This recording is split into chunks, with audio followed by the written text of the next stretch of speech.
What's good, YouTube? My name is Jacob Luendu. Welcome back to the channel. If you've been here before, welcome for the first time. If this is your first time, for those of you who don't know, I am a barber, photographer, among other things.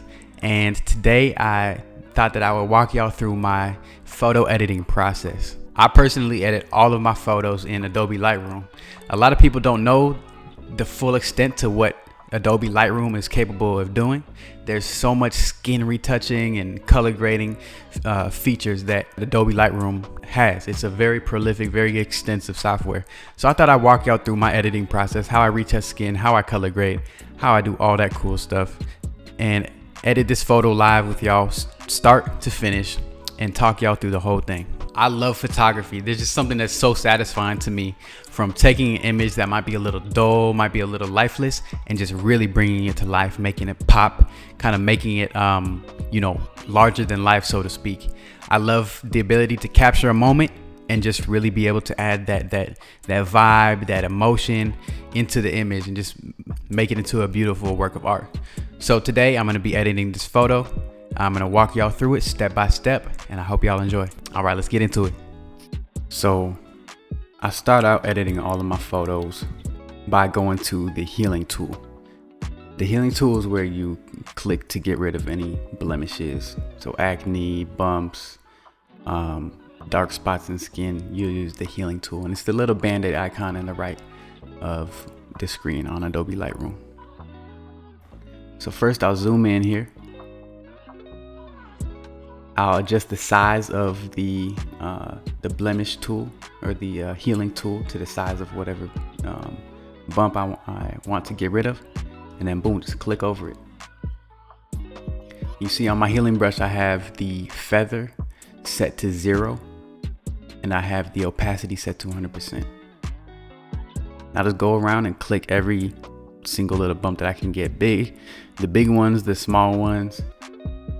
And what the healing tool does is it takes almost like a copy of another section of skin where there's not a blemish, and it will copy that onto the section of the skin where there is a blemish. That way, you're picking up an actual skin texture. So when it copies it onto the spot where there was a blemish, it smooths in and looks natural.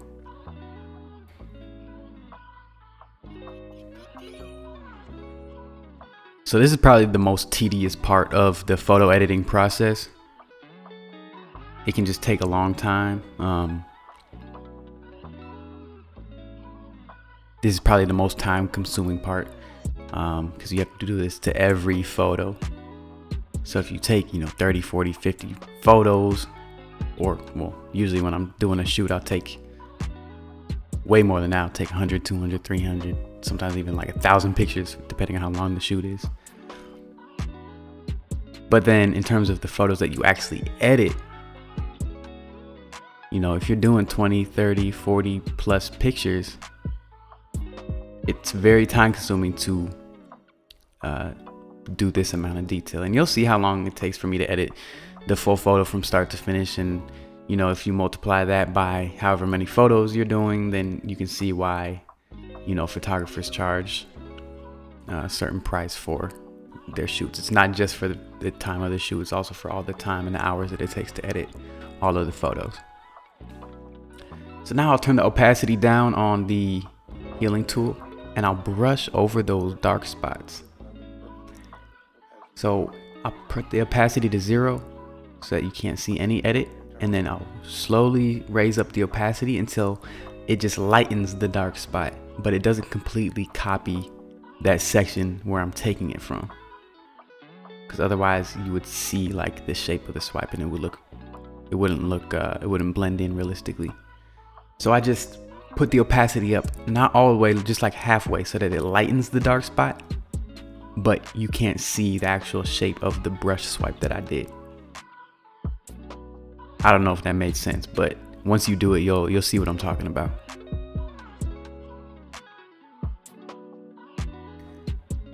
See there, when you click on a spot with the healing brush, the software just automatically picks a reference spot for it. Sometimes that reference spot that the computer picks is not the ideal location. And so you can move around that reference spot and you'll see the circle inside where you clicked. You'll see it changing a little bit. So you want to move the reference spot around to where you find the spot that looks the most realistic and blends in the most realistically.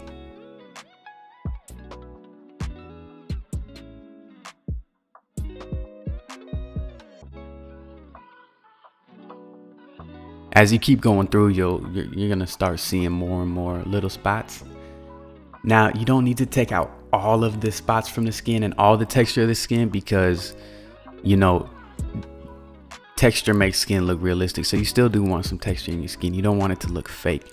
And you can over edit and over heal, and it can just look like a cartoon almost. So you want to keep the texture in the skin, but just get those most noticeable spots.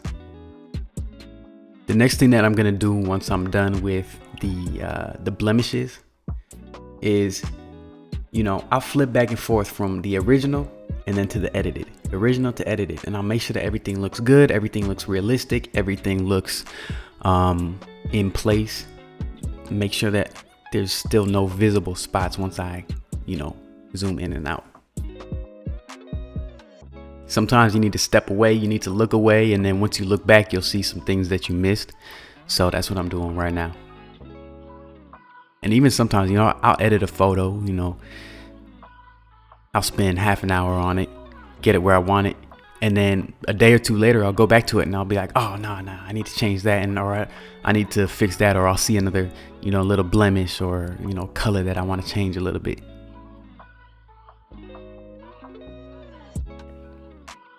The next step after using the healing tool is to use the brush tool.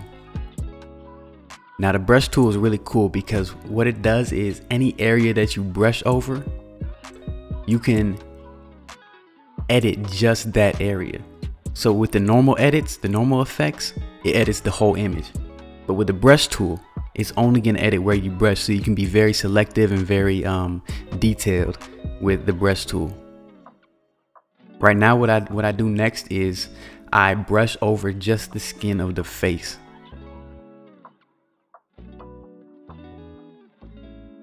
I don't have any effects on the brush right now, so you can't see it changing anything yet. But once I've brushed the entire area of the skin on the face, I'm gonna make those edits, and you'll see them change over the whole face and just the face.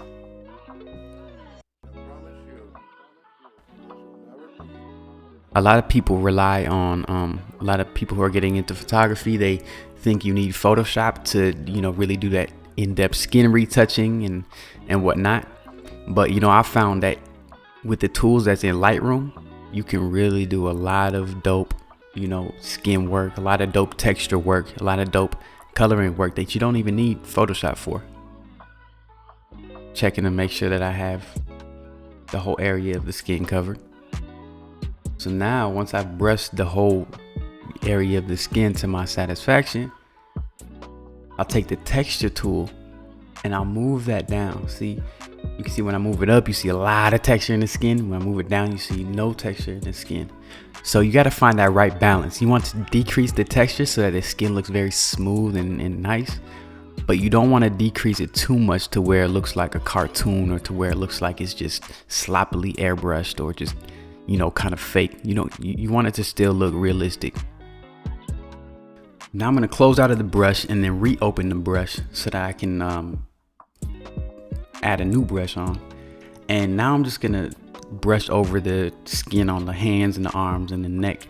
I want to do this separately from this brush for the face, because the skin on the arms and the hands and the neck, you already can't see as much texture on it. So I'm just gonna decrease the texture of that area slightly, just very little. Whereas on the face, I decrease it a little bit more because there's a lot more texture on the face. Next, I'll select a new brush again, I can just hit B and then hit B again, and it's gonna be a new brush. And I'm gonna brush over the eyes. Right now, what I'm doing with the eyes is I turned up the sharpness. So, you know, the eyes, in my opinion, for any type of, you know, portrait photography, the eyes are like the focal point. They're the most important part of this shot. You want the eyes to be the most focused, the most in focus and sharpest part of the image. If your eyes are blurry, it kind of throws off the whole image. So adding that little sharpness to it can really enhance the photo. After I turn up the sharpness of the eyes, I'm gonna also turn up the whites a little bit, just so that the eyes can be a little bit brighter. All right, so now after I've done all the healing and the brushing, now I get into the color grading. This is the fun part, ladies and gentlemen, the color grading. Every photographer has their own style for color grading. Some people like very contrasty images. Some people like very warm images. Some people like, very kind of a faded look. My personal style is vibrant colors. I like my colors to pop. I also like them to be natural as possible, but I like them to pop. I like them to have a natural balance to where it doesn't look fake, like, oh, those colors, you wouldn't see those colors like that in real life, but I like them to still pop. So we start by going to the effects tool on the top right of your screen, the effects screen, and then all the effects are going to show up on the toolbar on the right. I'm gonna start by bringing my blacks down a little bit. Since I like my colors to pop, I also like my blacks to really pop. I like the blacks to be dark, the whites to be light, and the colors to pop. So I'm gonna mess with the tone curves. I'm gonna bring up those highlights. Then I'm gonna go into the color panel. I'm gonna increase the vibrance of my color. Now I'm gonna increase the vibrance. That's what makes the colors pop. And I'm gonna increase the saturation. That increases the amount of color in the image.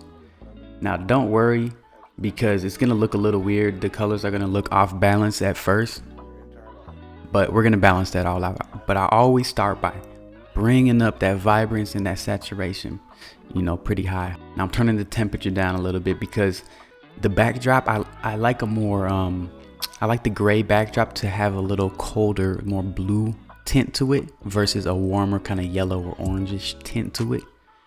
So you can see I'm turning up those reds a little bit, taking down the saturation of them so it's not too, so the reds aren't too strong.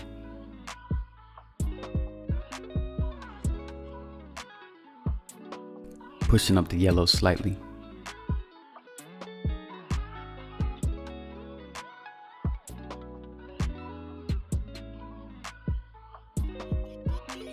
Slightly turning up those turquoises. She's wearing this really bright blue headband or hairband, and so I really want those blues to pop because those are kind of like the that's one of the focal points of the image. The blue is really gonna stand out from everything else, and I love how the blue contrasts against her, the reds and the oranges in her brown skin.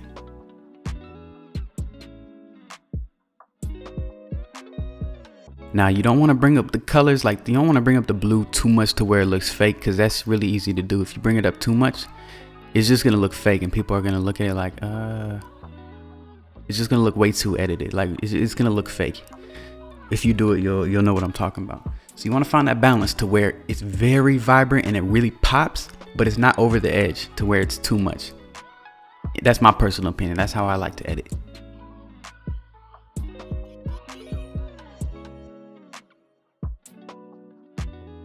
Messing around a little bit more with the tone curve, just getting that lighting to where I want it to be.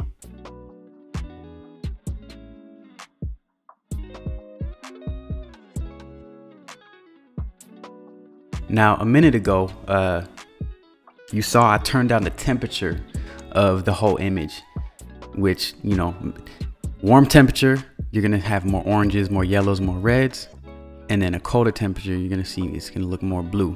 That's just the term that they use, warm and cold. I turned down the temperature of the whole image because I liked how the backdrop had a colder color to it, colder look, colder tint to it when I turned down the color of the image.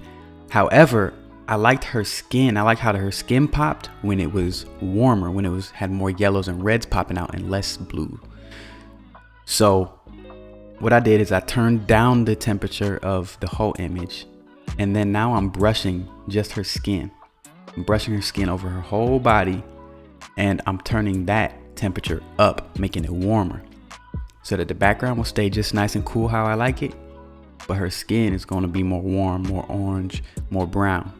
So now it's a really cool tool that I like. It's called the radial gradient.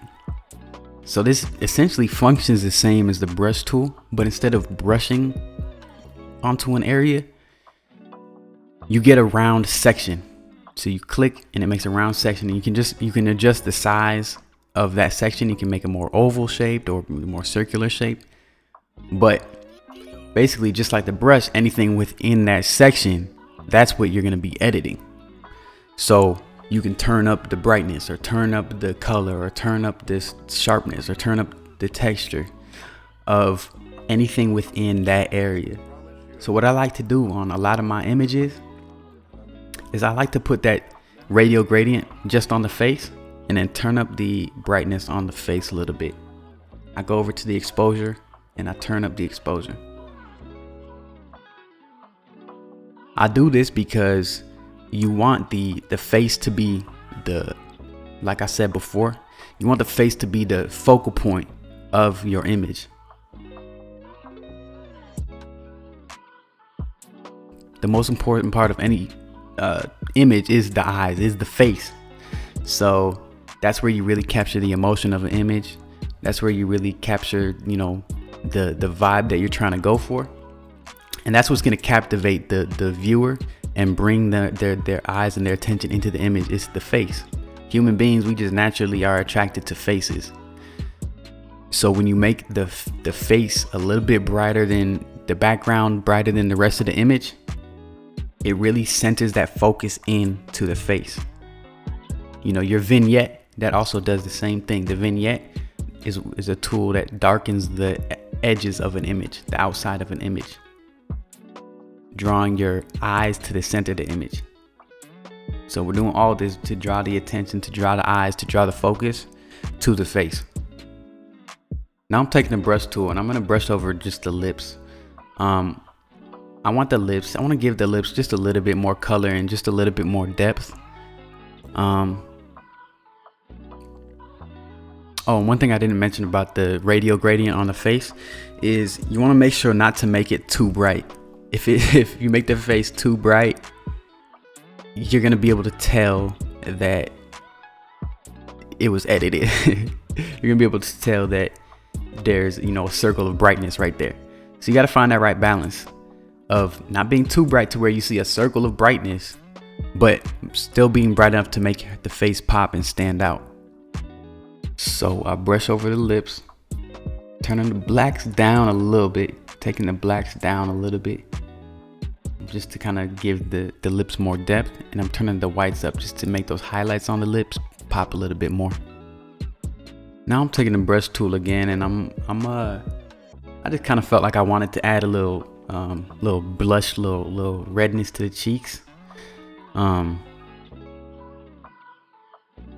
It was just kind of like a spur of the moment idea.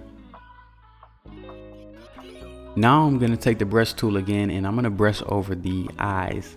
I always like to do this. I like to turn down the saturation and turn up the whites of the eyes. This is gonna make the eyes a little bit brighter, and it's also gonna make, sometimes people have a yellow tint to their eyes, or their eyes will be a little red. So what this does, when you turn down the saturation, it takes all the color out of the white part of the eyes and just makes them white. And you turn up the whites, and it's gonna make those whites a little bit brighter.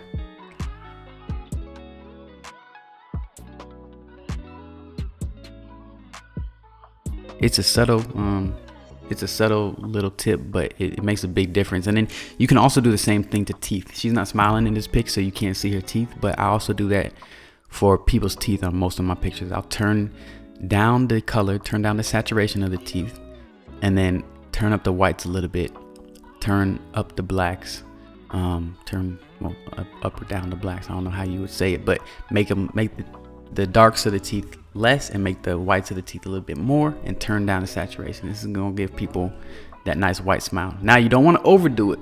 You don't want to give them fake looking teeth that are just like, white as snow, because that doesn't look realistic. Even people with white teeth, they're not pure white. So you got to find that right balance once again. And that's it, folks. That's pretty much it. So that's how I edit a photo from start to finish.